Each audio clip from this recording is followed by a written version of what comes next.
What's going on again, everyone? This is Goofball, and this go around, I'm going to revisit a family of movements that have shown up in some of my videos over time, but I don't believe I've ever gotten around to giving them a full proper breakdown, so I'm going to rectify that at last. And the core concept this go around will be to try to draw as straight of lines as one can manage, so that the path of the ball describes some shapes. And surprise, surprise, I'm rather big on leaning towards boxes, but triangles are totally doable as well, as are a plenitude of other geometric possibilities. But we're going to go ahead and move along and break down how you're supposed to do this stuff in general. So as far as your lower lines are concerned, you're going to take a windshield wiper kind of movement, like so, and you're going to tweak it by giving it a bit more oomph, kind of like a shove off to the side almost, so that when done right, you get an almost centrifugal motion kind of effect going. The ball just wants to roll over the fingertips and onward.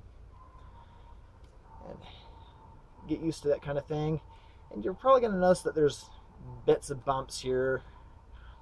The ball's not always that terribly straight. So what I try to do personally to mitigate that as much as possible is, while I'm getting the ball over the fingertips, I try to give a little bit of downward motion so that I also go into the cradle at the end. So it helps mitigate some of that nonsense most of the time, and get pretty good clean lines. So failing that, perhaps a little more speed sometimes can help fully solidify in the mind's eye little shapes that you got going.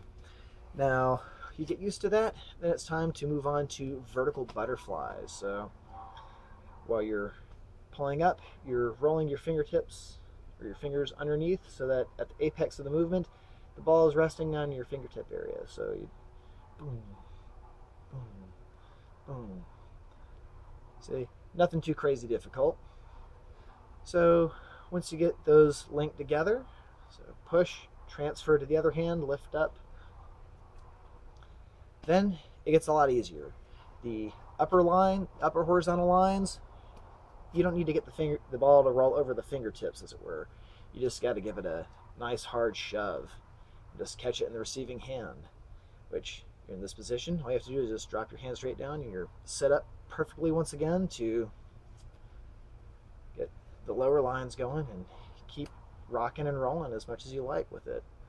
So get used to that.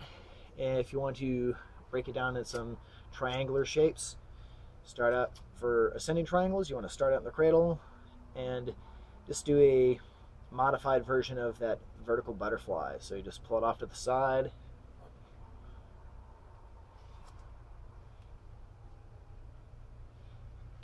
and you wind up ideally in that catching position.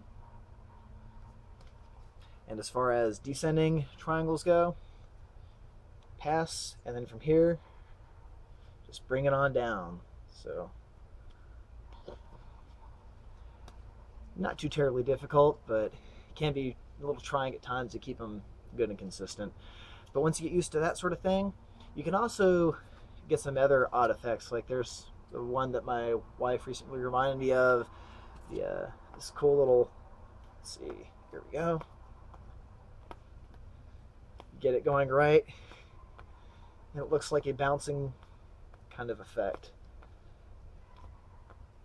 So chain them together, try to get the lines as solid as you can so that they hit roughly the same pass every time. Keep that speed roughly solid, and you get boing, boing, boing. I think it's kind of cute. Something I ought to practice more in the future, I guess. And have fun with it, guys.